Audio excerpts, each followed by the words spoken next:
रुक जाना नहीं तू कहीं हार के, कांटों पे चल के मिलेंगे साए बहार के।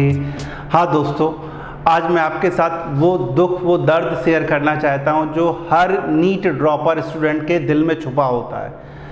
बीइंग अ बायोलॉजी टीचर, जब हम बायो ऑप्ट करते हैं तो हमें मालूम होता है कि आगे जा कर के हमारा एक ही टारगेट है और वो टारगेट है एमबीबीएस को क्रैक करना। अगर एमबीबीएस क्रैक नहीं होता है 11th-12th के साथ, तो फिर क्या ऑप्शन है हमारे पास? हमें ड्रॉप लेना चाहिए या नहीं लेना चाहिए? और बहुत सारे क्वेश्चंस हमारे दिमाग में जनरेट होते हैं। आज उन्हीं क्वेश्चंस के साथ मैं आपके साथ डिस्कस करूंगा। पहली चीज, ड्रॉप लेना है या नहीं लेना है? ऐसा सोसाइटी में कहा जाता है जो लोग 11th-12th के साथ सेलेक्ट हो गए वो हाई आईक्यू वाले हैं, और जिन्हें ड्रॉप लेना पड़ा उनका एवरेज माइंड है, कम दिमाग के लोग हैं, इसलिए उन्हें ड्रॉप लेना पड़ रहा है। लेकिन क्या ये सच है? 11th-12th के साथ कितने लोग सेलेक्ट होते हैं और कितने लोग ड्रॉप लेके सेलेक्ट होते हैं? क्या हर एक को वो फैसिलिटी मिलती है? कितने बच्चे 11th-12th के साथ जानते हैं कि नीट का मतलब क्या होता है? मुझे तो नहीं पता था अपने टाइम में कि एमबीबीएस का मतलब क्या होता है, पीएमटी का क्या मतलब होता है। 11th-12th मैंने बायो के साथ किया, फिर किसी ने कहा कि अगर all India PMT exam qualify कर लोगे तो एमबीबीएस कर सकते हो। ये बात भी जब 12th की एक साथ तैयारी कर ली, 12th ड्रॉप लेने के बाद, उसके बाद पता चला कि अच्छा कोई एग्ज़ाम होता है पीएमटी का, उसे करने के बाद मुझे एमबीबीएस करना है। तो जब बच्चे को पता ही नहीं है 11th-12th के साथ कि पीएमटी का मतलब क्या है, नीट का मतलब क्या है, कौन सा कॉलेज मिलेगा, तो कहाँ से 12th के साथ सिलेक्शन हो जाएगा? आप उसके आईक्यू पे कैसे क्वेश्चन जनरेट कर सकते हो? तो मेरा आज का क्वेश्चन यही है, ड्रॉप लेना है या नहीं लेना है? ड्रॉपर क्या टॉपर होते हैं कभी? हमेशा 11th-12th के बच्चे ही टॉप करते, उन्हें ही एम्स, उन्हें ही मौलाना आजाद मिलेगा? जो एवरेज बच्चे क्या उन्हें नहीं मिलेगा? ड्रॉपर क्या कभी टॉपर नहीं बन सकते? ड्रॉप के साथ सिलेक्शन होगा या नहीं होगा? ड्रॉप ले रहे हैं, अब सिलेक्शन होगा या नहीं होगा ये कैसे पता चलेगा? 1 साल ड्रॉप ले लिया, 2 साल ड्रॉप ले लिया, 3 साल ड्रॉप ले लिया, सिलेक्शन नहीं होगा तो हम क्या करेंगे? हमारे पास क्या ऑप्शन है? काश कोई बता दे मुझे, ये बात मुझे कोई बता दे कि सिलेक्शन नहीं होगा तो फिर हम क्या करेंगे। अभी 11th-12th में मुझे नीट के बारे में कुछ भी नहीं पता था। अब मुझे भिलाई जाना है, कोटा जाना है, दिल्ली जाना है, किसी बड़े शहर में जाकर के कोचिंग लेनी है। ऑफलाइन कोचिंग लूँ कि ऑनलाइन कोचिंग लूँ? क्या करूं? कोई काश मुझे सारी ये बातें बता दे। इन्हीं सारे क्वेश्चंस के साथ आज मैंने अपना ये लेक्चर बनाया है। मेरे हिसाब से आप सबको बहुत फ़ायदा मिलेगा इससे, क्योंकि इसी सेम प्रॉब्लम से अपने टाइम में मैं भी पास हो चुका हूं। जब 11th-12th के साथ मुझे ऑल इंडिया पीएमटी का मतलब भी नहीं पता था, फुल फॉर्म भी नहीं पता था। 12th में बायो लेने के बाद किसी ने कहा कि ड्रॉप लेके कोचिंग करनी है, उसे करने के बाद मेडिकल में एडमिशन होगा। ड्रॉप लेके कोचिंग ले ली, फिर पता चला अच्छा मेडिकल इसी को करने के बाद एमबीबीएस में सिलेक्शन होगा, वहाँ जा करके अपन डॉक्टर बनेंगे।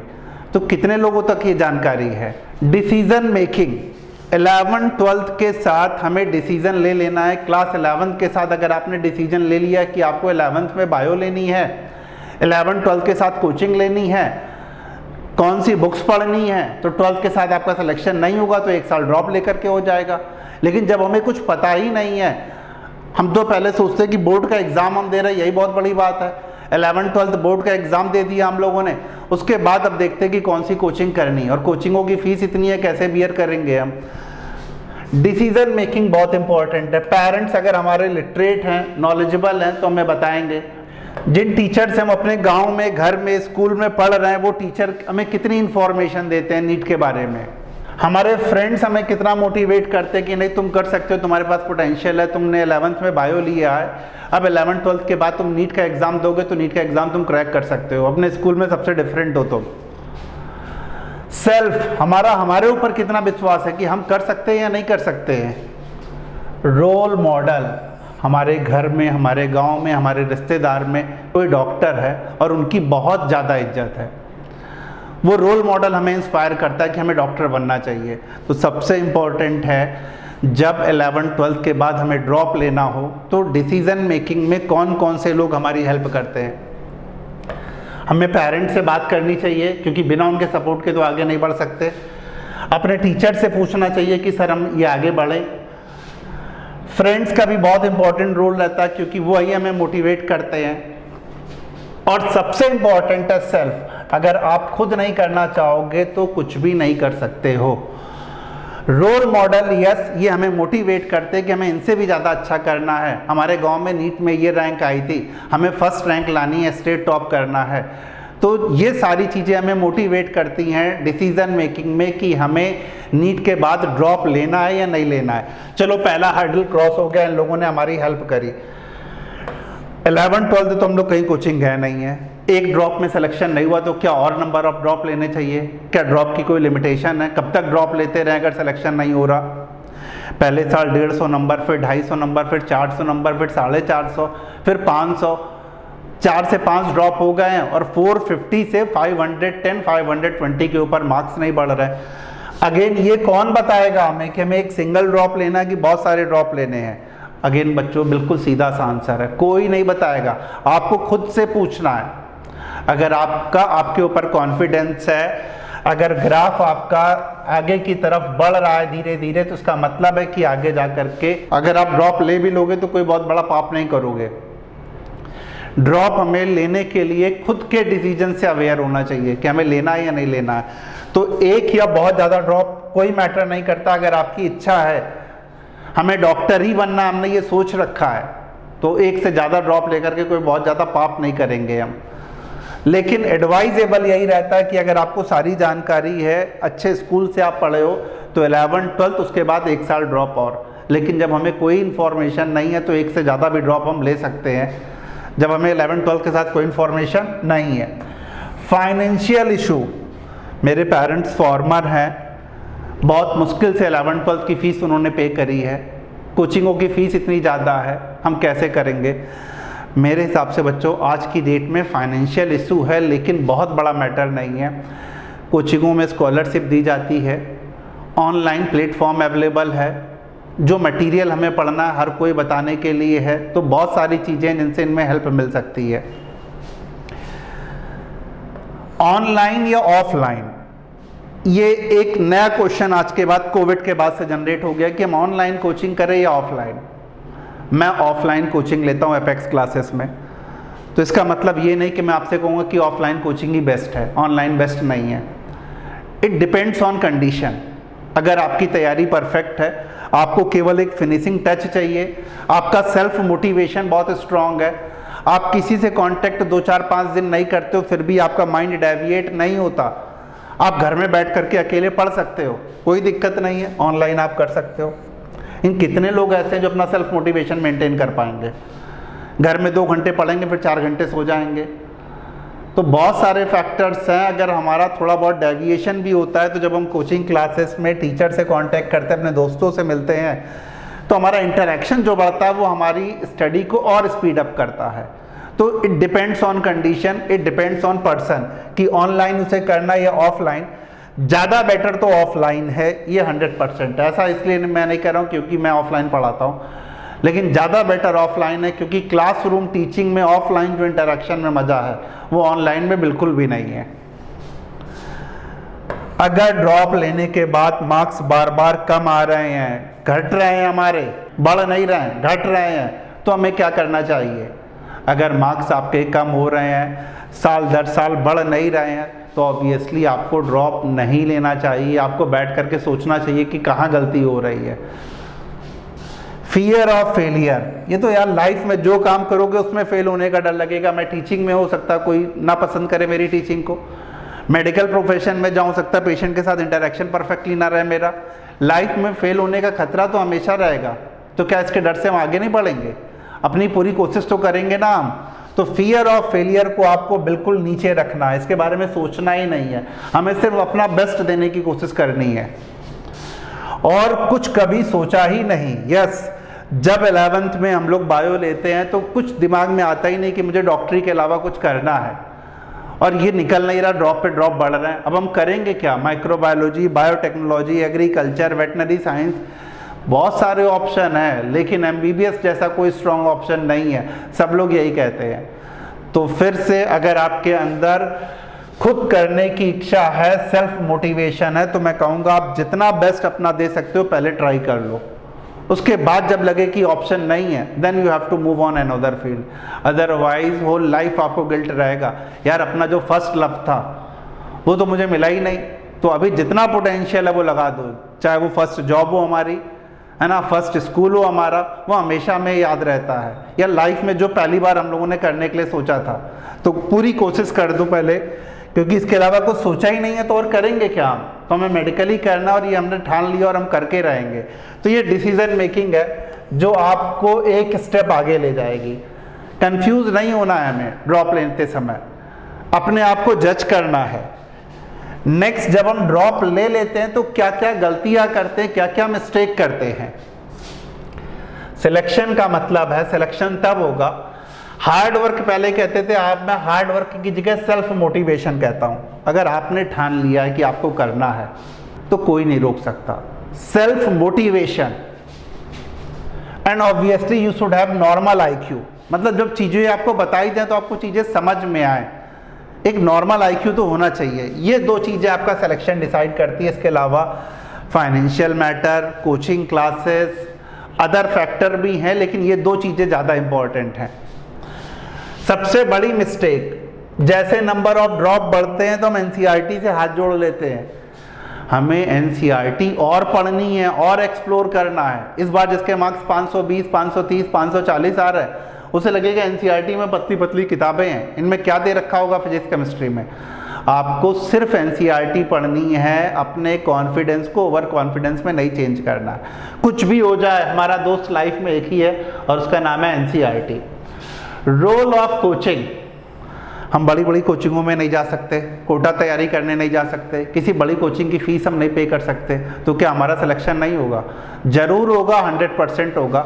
सेल्फ मोटिवेशन, सेल्फ स्टडी आज भी सिलेक्शन का यही मेन क्राइटेरिया है। तो रोल ऑफ कोचिंग इम्पॉर्टेंट है, लेकिन सबसे ज़्यादा इम्पॉर्टेंट है जो बंदा तैयारी कर रहा है वो कितना मोटिवेटेड है, कैसे लगा हुआ है। और किसी कोचिंग क्लास को ज्वाइन करने से पहले उस कोचिंग क्लास के बाहर लगी फ़ोटो को हमें नहीं देखना है, बड़े बड़े होर्डिंग को नहीं देखना है, टीवी रेडियो में आने वाले ऐड को नहीं देखना है। हमें क्या देखना है? प्रीवियस ईयर में जो बच्चे सेलेक्ट हुए हैं उनसे बात करनी है, अपने सीनियर से पूछना है। ये क्राइटेरिया होता है कोचिंग का सिलेक्शन का। रेगुलरिटी, एक बार कोचिंग ज्वाइन कर ली बच्चों तो वहाँ रेगुलर रहो। ये मैं कई बार कहता हूँ, अपनी क्लास में भी कहता हूँ। बहुत सारे बच्चे कोचिंग क्लासेस ज्वाइन करने के बाद एक क्लास जाते हैं, दो क्लास जाते ही नहीं है। तो जो गैपिंग आती है नॉलेज में उसे टीचर भी कभी फिल नहीं कर सकता, चाहे टीचर जितना भी अच्छा हो। लेकिन अगर आप रेगुलरिटी मेंटेन नहीं करोगे तो कुछ भी नहीं होगा। ड्रॉप लेने के बाद कभी हम फिजिक्स की क्लास नहीं जाते, कभी केमिस्ट्री की क्लास नहीं जाते, कभी आज सुबह 7 बजे बुला लिया। 7 बजे कौन जाएगा यार, हमें तो आता ही है, बायो का ही लेक्चर तो पढ़ा रहे हैं, वो NCERT से पढ़ लेंगे हम। सुबह 7 बजे सो करके उठ के कौन जाएगा, नींद पूरी करते हैं। तो ये रेगुलरिटी आपको पीछे ले जा रही है, आप ये चीज़ एक्सेप्ट करने को तैयार ही नहीं हो। NCERT को आपने इग्नोर कर दिया, कोचिंग का सिलेक्शन कैसे करना वो आपने प्रॉपर डिसाइड नहीं किया, रेगुलरिटी आपकी है नहीं। Don't know there weak point, हमें पता ही नहीं कि हमारा फिजिक्स केमिस्ट्री बायो में क्या वीक है। हमारा तो जिसमें मार्क्स कम आ गए वो वीक है, जिसमें मार्क्स ज़्यादा आ गए वो स्ट्रॉन्ग है। सिलेक्शन के लिए बायो, जूलॉजी और बॉटनी दोनों इंक्लूड करता है। किसी भी चैप्टर को, किसी भी सब्जेक्ट को कभी बहुत लाइटली नहीं लेना चाहिए। हर सब्जेक्ट के साथ हमें इक्वल वेटेज बना के चलना है। और जो वीक पॉइंट है उसे रियलाइज करना है कि वीक पॉइंट क्या है, चैप्टर में कौन सा टॉपिक वीक है पर्टिकुलर। मार्क्स कम आने का रीजन क्या है? मार्क्स तो कई बार इसलिए भी कम आते हैं क्योंकि वो टॉपिक हम लोगों ने नहीं पढ़ा होता है। मार्क्स इसलिए भी कम आते हैं क्योंकि कई बार उस टॉपिक को पढ़ने में हमें बोरियत होती है। मार्क्स तो इसलिए भी कम आते हैं क्योंकि उस क्लास को हम लोगों ने अटेंड ही नहीं किया था। तो मार्क्स कम आने का मतलब ये नहीं कि वो टॉपिक हमारा वीक हो गया। तो आप उससे पहले समझो कौन सा टॉपिक वीक है। ओवर कॉन्फिडेंस, किसी टीचर से कोई डाउट नहीं पूछना है, क्लास करना है, अपना चले जाना है। अगर मुझे नहीं आया तो किसी को नहीं आएगा। NCERT बुक हमें पढ़नी नहीं है, हम तो मोटी मोटी अलग से बुक पढ़ेंगे। 2 घंटे भी पढ़ लिया तो मेरा IQ तो बहुत हाई IQ है। अपने समय के हम NTSC क्वालिफाइड है, ओलंपियाड क्वालिफाइड है, हमें ज़्यादा ज़रूरत ही नहीं है। ये सब ओवर कॉन्फिडेंस आपको नीचे ले जाता है। तो ये बिग मिस्टेक्स है जिसे रियलाइज़ करना है। Learn from experience of teacher, ये बात बहुत ज़्यादा इम्पोर्टेंट है। टीचर को किसी सब्जेक्ट का कितना नॉलेज है, इससे आपको क्या फ़ायदा होने वाला है। टीचर उस सब्जेक्ट को कितना सिंप्लीफाई करके आपको पढ़ा रहा है, आपको तो इससे फ़ायदा मिलेगा ना। मैं आपसे physics, chemistry, botany, zoology, history सबके बारे में बात करूं, इससे क्या फ़ायदा? मेरा सब्जेक्ट बायोलॉजी है, उसे मैं जितना सिंप्लीफाई करके आपको मगअप करवा दूंगा उससे फ़ायदा होगा ना। और वो सब्जेक्ट मैं आपको सिंप्लीफाई करके तभी पढ़ा पाऊंगा जब मेरे पास एक्सपीरियंस होगा। तो सीधी एक्सपीरियंस ऑफ टीचर, वो कैसे चीज़ों को एक्सप्लेन कर रहा, सिंप्लीफाई कर रहा, उसकी नॉलेज से हमें इम्प्रेस नहीं होना जब तक वो हमारे काम ना आए। सोशल, ड्रॉप लेने के साथ सोशल हो जाते हैं। बहुत सारे दोस्त बना लिए हम लोगों ने। अब हमें सारी क्लास के बच्चे जानते हैं कि ये भैया 3 साल से तैयारी कर रहे हैं और लोगों को ज्ञान बांटना हम चालू कर देंगे। देखो ये बुक पढ़नी है, एनसीईआरटी बोलते हैं मत पढ़नी है, मॉड्यूल उठा लो, कोटा की कोचिंग का है, वो पढ़ोगे तभी मार्क्स आएगा। ये फालतू के ज्ञान मत दो और ना फालतू के सोसाइटी के चक्कर में रहो। सेल्फ स्टडी, सेल्फ मोटिवेशन, यही काम आना है आपको। हॉस्टल सिलेक्शन हमारा रोक देता है क्योंकि हॉस्टल बहुत कंजेस्टेड है, वहाँ पे रहते हुए हमें सफोकेशन फील होता है। फूड प्रॉपर अवेलेबल नहीं है, बहुत ऑयली स्पाइसी फूड हमें मिल रहा है, पेट खराब हो जा रहा, बीमार पड़ जा रहे हैं हम। फैमिली इशू बहुत है, मेरे फादर बहुत स्ट्रिक्ट हैं, आपको नहीं पता, मदर बहुत स्ट्रिक्ट है, फैमिली कभी सपोर्ट नहीं करती, वो नहीं चाहती कि मैं डॉक्टर बनूं। ये सारी चीज़ें आपके दिमाग की उपज हैं। हॉस्टल इशू भी सॉल्व किया जा सकता, उसी हॉस्टल उसी रूम में रह करके पहले कोई सेलेक्ट हुआ होगा। फूड आप थोड़ा सा कम खा लो, बाहर दही मिल रही है, ब्रेड मिल रहा है, फ्रूट्स मिल रहा है, उससे मैनेज कर लो। फैमिली इशू को क्यों इतना ज़्यादा आप हाईलाइट करते हो, क्यों इतना पॉइंट आउट करते हो? आपका टारगेट तो सिलेक्शन है ना, छोटी छोटी चीज़ों पे क्यों अपना कंसंट्रेशन आप मेंटेन कर रहे हो? आपको तो कहना चाहिए कि एनसीईआरटी का ये पॉइंट मुझे समझ में नहीं आ रहा, आप वो बताओ। तो ये सारी चीज़ों को इग्नोर करने की आदत डालनी है, इग्नोरेंस, फालतू की चीज़ों को इशू नहीं बनाना है। Time management and your planning, that is the most important. जब हम तैयारी स्टार्ट करते हैं ड्रॉप ले करके, तो हमारा टाइम मैनेजमेंट कैसा हो, कोचिंग के बाद सेल्फ स्टडी हम कितनी देर कर रहे हैं ये हमें क्लियर हो, हमारी प्लानिंग कैसी हो। प्लानिंग, 1 महीने की प्लानिंग बना ली कि 10 दिन फिजिक्स पढ़नी है, 10 दिन केमिस्ट्री पढ़नी है, 10 दिन बायो पढ़नी है। 1 वीक की प्लानिंग बना ली। प्लानिंग वही बेस्ट होती है जो जितनी छोटी रहे। 1-1 घंटे के हिसाब से प्लानिंग बनाओ, 1-1 दिन के हिसाब से प्लानिंग बनाओ। फिर दिन जब वीक में चेंज होंगे तो आपकी प्लानिंग सक्सेसफुल होगी। हर 1-1 मिनट की प्लानिंग आप बनाओ कि नेक्स्ट टाइम मैं जब अभी कोचिंग पहुंचूंगा और अगर टीचर 10 मिनट लेट पहुंचे तो 10 मिनट के लिए मेरे पास ये प्लानिंग है। तो जितनी छोटी प्लानिंग होगी उसके सक्सेस होने के चांसेस उतने ज़्यादा होंगे। बड़ी बड़ी प्लानिंग, महीनों की, सालों की प्लानिंग, 4 महीने बाद सर ऑर्गेनिक पढ़ाएंगे तो उस समय मैं ऑर्गेनिक सर के साथ पढ़ूंगा। अभी की जो प्लानिंग आप उसके बारे में बात करो, आपको प्रेजेंट बेटर करना है अपना। तो टाइम मैनेजमेंट में ज़्यादा लंबी प्लानिंग नहीं करनी है, जो प्लानिंग करनी है सॉलिड करनी है और उसे इम्प्लीमेंट करना है। तो बच्चों ये थोड़ी सी बात थी जो मुझे लगा आपके साथ शेयर करनी चाहिए। ड्रॉप लेते समय क्या क्या हमें ध्यान रखना है, क्या मिस्टेक नहीं करनी है। अगर इन चीज़ों को आप ध्यान रखोगे तो परफेक्टली रिजल्ट हमें मिलेगा, आज नहीं तो कल मिलेगा। आई होप आप लोगों को ये वीडियो अच्छा लगा होगा।